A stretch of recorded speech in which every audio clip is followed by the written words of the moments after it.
Ronan O'Gara, you're very welcome back to Ireland. It's been a busy summer. You haven't really had a break. You've gone straight from Crusaders to Rochelle. Yeah, it has been really busy. It's gone quickly too, obviously. Final week in New Zealand was good, obviously. So I just left the Wednesday after the final and flew back to Paris, cleaned out the house there, got most of it transferred down to La Rochelle and bits and pieces back to Cork, and kind of over and back now for a number of weeks. The kids will spend summer in Cork, and I'm over and back most weekends, but it's I've only done 2 weeks, to be honest, so it's a little bit new for me as well. Difficult to leave New Zealand, obviously a great opportunity in La Rochelle, but at the same time difficult. You've had 2 great years there. Yeah, I got 2 of the best years, Yeah, it was difficult, because it's a brilliant rugby club and I enjoyed every minute of it, but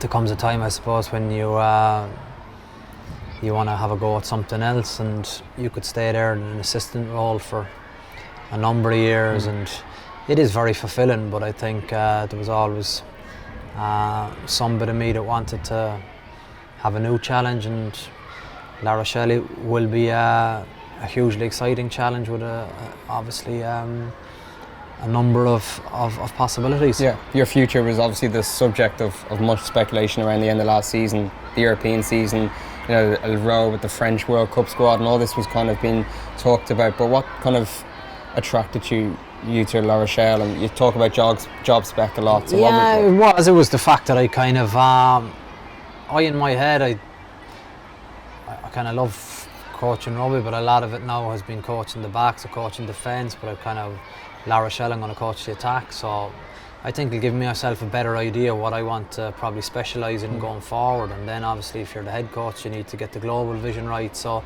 I think it makes it really interesting in that regard. There's a lot of work involved in that, obviously, and hopefully we won't we won't be missing a lot of detail, but I'm sure if you're doing both sides of the ball, we mightn't be as detailed as we need to be at the start of the season, but hopefully that'll get better upon week on week by putting in solid foundations and kind of values what you think is important on the attack side of the game or the defence side of the game. So I think for me it's good in the fact that it's probably one message, and exciting to be working with John O'Gibbs. I think a lot of people from his days in Leinster realise what a really good coach he is. So it's gone very quickly, and it's not as if you've much time, and we're kind of adjusting on the plan or adjusting on the go our plan, and kind of just aligning our plan, and then I suppose making sure that the guys understand what our vision is and where we want to go and what it'll take to get there. Yeah, I know it's still very early days. You mentioned John O'Gibbs there. How do you see that dynamic, director of rugby, head coach working? Because both hugely experienced in your own right, and as you say, John has got he's an excellent coach. And he's got I don't think I'm hugely experienced. I just think I love kind of coaching rugby. I kind of enjoy connecting with people and trying to get the best out of them, so in that regard it's very easy to understand what the relationship is, that both of us know exactly what our job description is and what we bring to each and every area. And we obviously have 2 other coaches, I think one for the forwards and one for kind of coaching the line out throwers, so small group but a tight group, and hopefully a group with a clear message. Yeah, you don't have long to get your feet under the desk because top 14 openers 24th of August. You were talking earlier about being up doing a bit of fitness work last week, and so what's kind of the goal now, or the aim between now and that first game, because it's not a lot of time? It's trying just to unite us, get us all on the same page.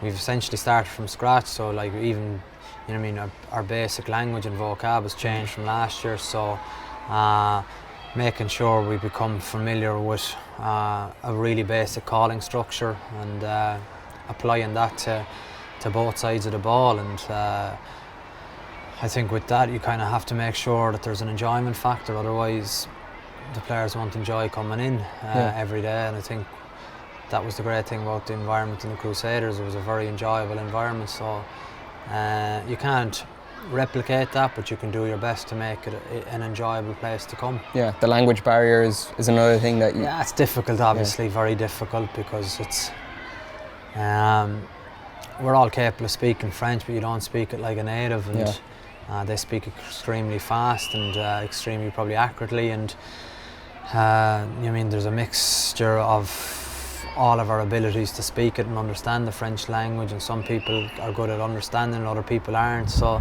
you just have to slow it down a little bit to make sure that people are understanding it. But for the real detail,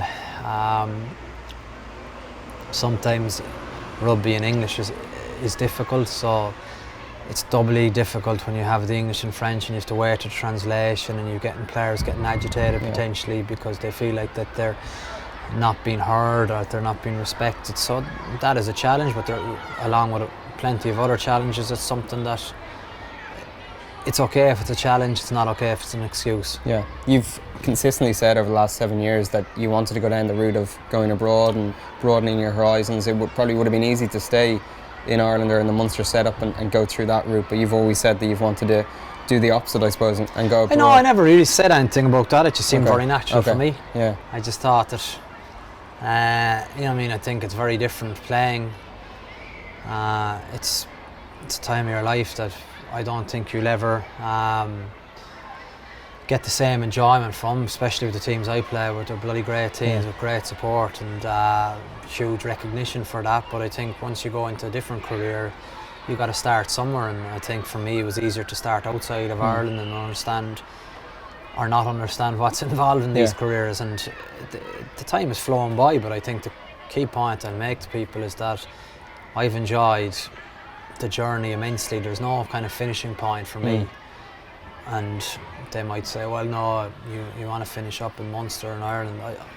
I can't say with any conviction I do at this stage. What I want to do is I want to do the job I'm doing now as best I can. Yeah, you come back from New Zealand with presumably another layer of experience working with Scott Robertson. Yeah, I think a few more layers, to be honest. Yeah, I think that was an exceptional club with exceptional players, and I hit it at the right time. But also the fact, I think, for people this side of the world, they need to recognise too that there's an awful lot of good things in the Northern Hemisphere that I potentially brought down there that they bought into as well. So it was good in that regard that you kind of discuss it, you decide it and you apply it, and the boys liked what some of the ideas and didn't like some of the other ideas, so they were kind of shelved. So that's I think the great thing about a real environment is that when you have that honesty and respect and you're able to have deep discussions, that some of your principles are respected and applied. Yeah, on a team level it couldn't have gone better, obviously back-to-back Super Rugby titles, but on a personal level, did it go better than you expected? Just as you say, the buy-in? I didn't know what to expect, to be honest. The first few months were difficult because I went there with a certain, I suppose, impression of what coaching was in my mind, and it was completely turned upside down. And I think it's very important that you get buy-in from your players, and you kind of, there's a skill in making it become their ideas rather than your ideas. So there's a way of teaching that, and a lot of it is really interesting. And probably at the beginning I was reluctant to maybe change, but I think now I would be a big believer in I suppose a collaborative approach. Do you come back to France with a different outlook on coaching? Because often coaches talk about having their own philosophy and all that kind of stuff. Is that something that you think about, that you coach a certain way, or is it again just going to all these different environments? No, I do. Yeah, I think that would have definitely shaped me. Now I think I would be very strong in the way I would coach and what I've learned in the Crusaders, because I could see and it isn't justified by results. I think it's justified by behaviours.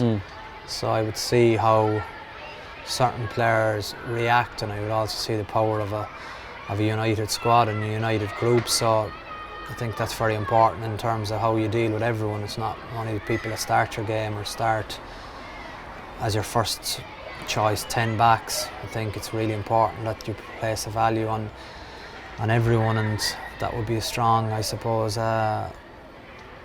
philosophy of mine. Yeah. How different of a challenge is probably too simplistic to say that you can bring something that you worked in the Crusaders dressing room and bring it to France and it was going to work in La Rochelle. So do you have to change a lot about your approach?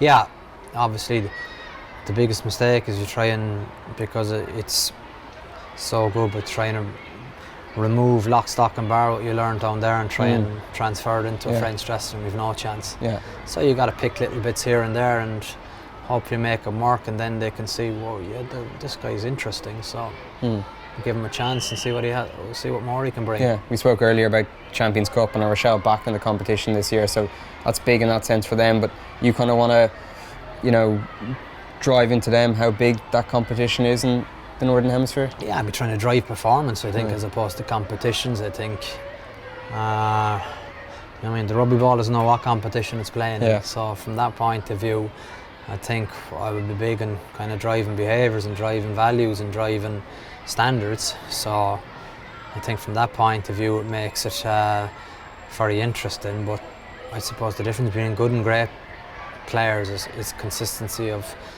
performance, consistency of behaviours, consistency of preparation. So you got to understand what's involved in that, and you got to hope your players understand what's involved in that. So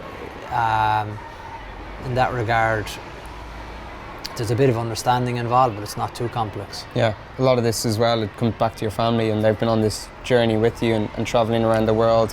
You know, obviously that was a big part of your decision-making process, going back to France, which they obviously know from Paris. Yeah, well, exactly. I think once you're in Europe, you can get anywhere. You know, that's the beauty of being based in Europe. When you're the other side of the world, it's very different. Yeah. But no, this was obviously family very supportive, but this was for me the best rugby move because I get to coach both sides of the ball, and it's something I love doing. So it will be demanding, but it can be done. Yeah. Are you still definitively trying to decide what you prefer or which side of the ball you want to come down on? Because, you know, a lot of coaches will say that they know definitively, or, you know, after 7 years, but you enjoy both equally? Or Yeah, I do, and I suppose going forward you're going to have to probably specialise in one area, but at the minute I couldn't tell you which I prefer. Yeah. Does that make you an attractive proposition, I suppose, for clubs that you do have that understanding, knowledge, experience of both sides? Well, hopefully, yeah. But it's not about it being attractive to clubs, you know. Yeah. It's about being attractive to your players. Yeah. And La Rochelle this season, I know you haven't set goals yet, but what do you think constitutes a good season? Because it has been kind of a quick turnover. I think the driving force for me will be installing a kind of a certain standard, where I think the great thing about it is that you can become result focused, but I've never been result focused. I kind of try and focus on the process, get the performance. So obviously you want to win silverware, but very few people do, and it doesn't have to be lift silverware to be a success, you know. But I think the reality is that you'll be judged on your results, so the results need to be good, but for results to be good there's a few layers underneath that take care of the results being satisfactory. So I'm just looking forward to getting stuck into work, stuck into installing I suppose a few key values that hopefully will make our performance on the pitch better. Yeah, off the pitch I suppose one of the job specs of a head coach would involve media and answering questions and kind of being accountable for your decisions and all that kind of stuff. Is that something that you've thought about? You obviously dealt with it as a player, but it's fairly normal. It's very much part of the job, and it's there's a responsibility as well to, you know what I mean, to make sure the public get a slice of the action, because you don't want it to be something that the fans can't associate with, or supporters associate with. People are, you got to try and always make sure you're trying to grow the game as well, and huge amount of interest in rugby nowadays, so from that point of view it's very exciting. Yeah, one of the things I think you said when you took the job was the fans, and it's kind of got a similar culture maybe to Munster, of that kind of buy-in and I felt community. Every time I've watched them there's always seems to be a great buzz and brilliant atmosphere there, and I remember going there at race and there was always a great atmosphere. So that's, I think, why you play sport. You want to be playing in front of a pumping crowd, and you could even see last year for the semi-final there was a big crowd that turned up on the road. So it's a very important, I suppose, ingredient in success, having genuine supporters. Yeah, mentioned at the start that your future was the subject of a lot of speculation. Ultimately, you obviously took this job, but Munster again was something that constantly comes up. And I don't know, in New Zealand, you're probably not aware of the constant link and talk about you coming back to Munster. But you said earlier that it just wasn't the right fit for either party at the time. Not that there was an offer there, but in terms of in your own head, it made your decision easier, knowing that. No, I speak to the